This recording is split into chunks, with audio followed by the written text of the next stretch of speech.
apprendre aussi la religion.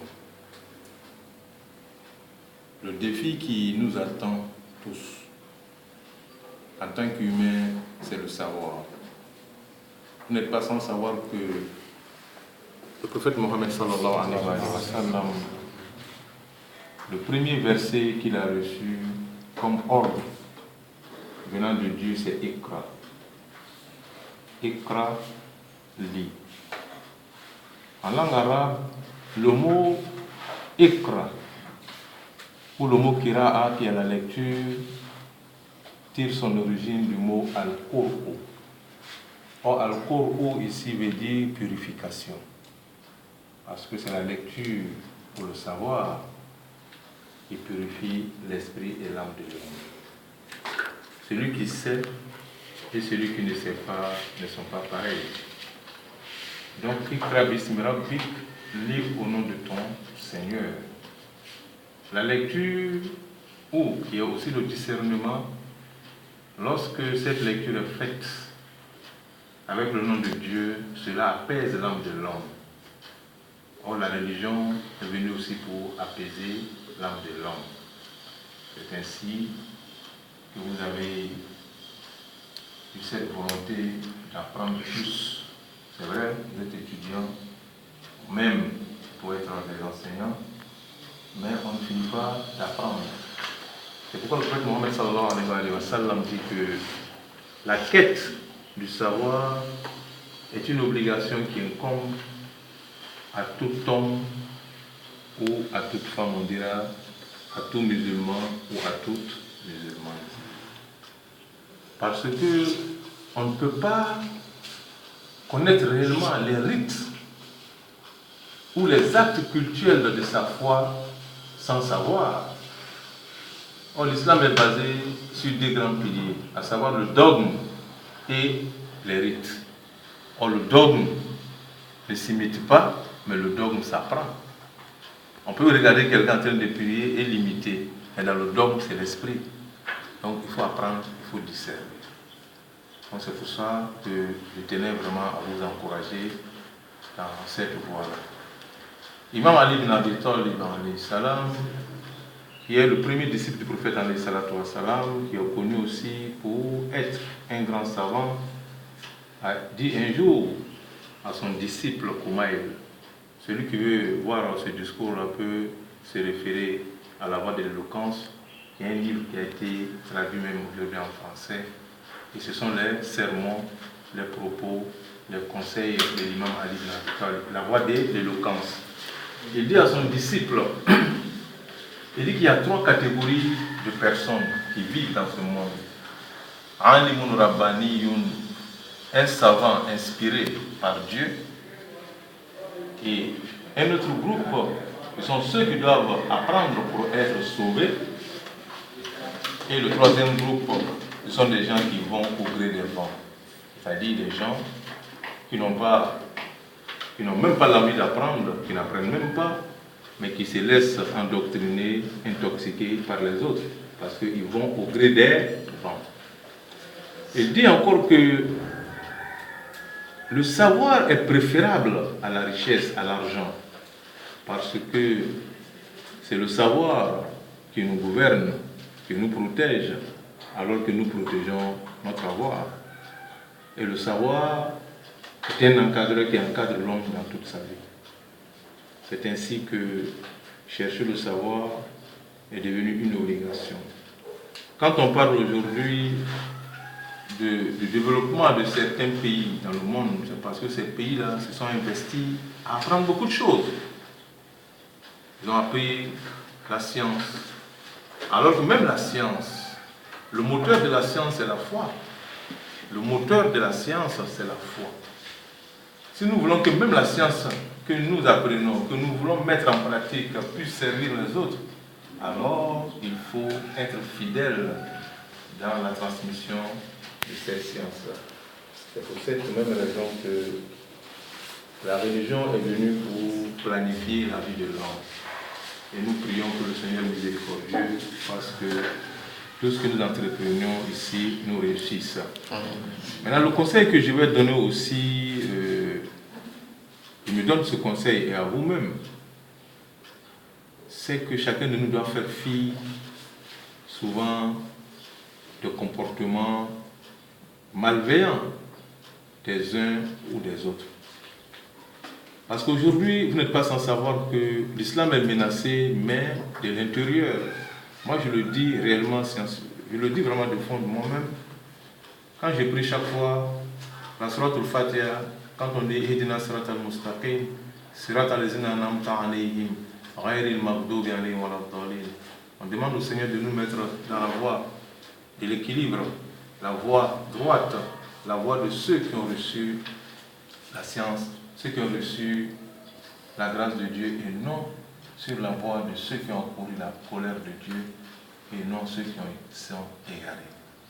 Mais dans les anciens livres d'exégèse, vous verrez qu'il y en a qui ont écrit ici, Ghayril Maghdubi alayhim, ce sont les juifs, waladdallina, ce sont les chrétiens. Mais aujourd'hui, quand on regarde réellement, l'ennemi de l'islam même se trouve où? À l'intérieur de l'islam. Aujourd'hui, les gens exploitent d'autres musulmans pour combattre d'autres musulmans. Parce que ceux qui sont exploités, en vérité, n'ont aucune science, n'ont aucune connaissance. Ils sont endoctrinés. C'est ce qu'il faut savoir. Ce n'est pas le juif là qui va venir lire le Coran à ta place, ni les hadiths à ta place. C'est le musulman manipulé là qui va le faire. Mais si dans un tel monde, nous-mêmes nous ne prenons pas le temps d'apprendre, d'analyser, de faire des analyses pour comprendre les choses logiquement, alors on va être aussi, on va encourir la colère de Dieu parce que nous allons poser des actes qui ne servent pas. Aujourd'hui, vous voyez ce qui se passe aujourd'hui au Nigeria, Boko Haram. Hein? Voilà, quelqu'un qui dit il faut combattre tout ce qui vient de l'Occident parce que c'est haram. Mais au même moment, lui se sert de la caméra pour transmettre son message. Au même moment, il a une Kalachnikov en main qui n'a pas été fabriquée par les Nigériens ni par les musulmans. Au même moment, il a trahi. Vous voyez, ça déjà, c'est une aberration. On ne peut même pas réfléchir comme ça. Au XXIe siècle, où je vous parle, il y a encore des gens qui sont en train de casser les tombes des gens, alors qu'il est dit que même un être humain étant mort est sacré. Même un mécréant, là, un mécréant, son corps est sacré, parce que c'est un être humain. Mais on fait tout ça au nom de quoi? De l'islam. Donc ça ternit la réputation de l'islam. C'est à nous maintenant de pouvoir dire aux gens, non, ces actes-là ne sont pas des actes islamiques, mais ces actes-là viennent d'eux-mêmes. C'est ce qu'il faut comprendre. Donc voilà vraiment ce que moi je tenais à vous dire.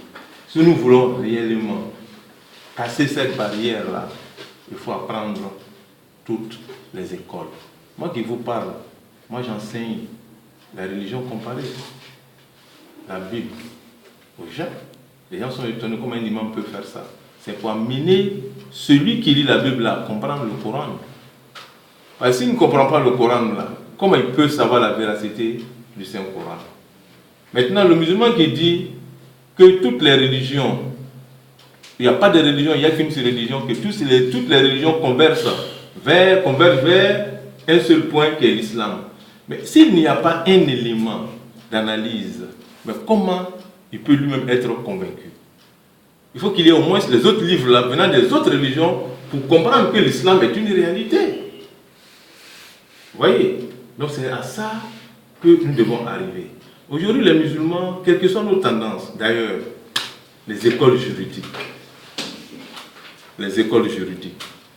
Et on prend ces écoles juridiques-là pour en faire un débat conflictuel entre nous. Moi-même, c'est tué à cause de ça. Aujourd'hui, en Afrique de l'Ouest, ici, les 99% des Africains musulmans vivant sur ce vaste territoire d'Afrique de l'Ouest sont tous malikites. Et ils se disent comme ça, nous sommes malikites. Mais combien réellement parmi ces personnes-là connaissent réellement les rites malikites? Vous voyez? Du nom comme ça, nous sommes malikites. Ouais, moi je suis malikite. Oui, mais tu es malikite, la malikia repose sur quelle base? On ne connaît même pas. Vous allez en Égypte, non, nous sommes chafiites. Vous allez par quelqu'un, Shafia, même c'est quoi? Il ne connaît pas. C'est ça, cela il faut d'abord revenir pour comprendre réellement. Est-ce que c'est le prophète Mohammed alayhi salatu wa salam, c'est lui qui a mis les jalons de ces écoles juridiques, quoi, ou bien ce sont les efforts d'interprétation personnelle des savants? Ça veut dire que même toi et moi, nous pouvons, si nous avons beaucoup appris l'islam, nous pouvons déduire du Saint-Coran les lois, nous pouvons aussi écrire notre jurisprudence, adaptée aux événements, aux circonstances et à la compréhension de notre époque. Mais malheureusement, les livres qui ont été écrits comme jurisprudence, adaptés au 6e, 7e siècle, aujourd'hui, les gens veulent forcément les adapter au 21e siècle, alors que les réalités ne sont pas les mêmes. Donc, comment comprendre ces choses-là? Aujourd'hui, ça, nous sommes arrivés aujourd'hui, on se frappe à cause de ça. Bon, en islam aussi, il y a deux grandes tendances. Il y a la tendance que nous appelons littéraliste et la tendance spirituelle. Voilà. Que nous appelons les soufis et les autres. Donc la tendance littéraliste, c'est quoi? Tout ce qui est basé sur la charia et autres. Et l'autre, maintenant, on dit que ce sont les écoles spirituelles. La gnose, l'irfan. Vous voyez? Mais si on n'arrive pas à connaître la différence entre ces deux éléments, ça peut porter aussi confusion dans la tête des gens. Donc c'est pourquoi tout ce que nous vous demandons, c'est d'apprendre. C'est vrai, il est bien d'apprendre la langue arabe, mais la langue arabe aussi, si on la maîtrise mieux, on peut mieux comprendre aussi le Saint-Coran. Moi, je prends tout simplement, il y a quelqu'un qui a posé, c'est tout ça, le chef m'a donné ça, 3 questions. La première question, la question de savoir de quel paradis se trouvait le prophète Adam lorsque Iblis vint le tromper et a goûté aux fruits défendus. C'est une très bonne question. C'est une question philosophique. Si on dit que le paradis, dans la tête de tout le monde, c'est le paradis céleste, mais dans le Coran ne dit pas que c'est le paradis céleste. Le début même du verset, Dieu dit dans la sourate Baqara, verset 30. Où Dieu dit wa iskala rabbuka lil malaikati inni ja'ilun fil ardi khalifa. D'abord ici wa iz qala, lorsque le Seigneur dit ou ton Seigneur dit aux anges, je vais mettre sur terre un calife. Le calife c'est qui? Le vicaire, le représentant. Sur terre, ça veut dire quoi? Si réellement Dieu avait déjà décidé que l'homme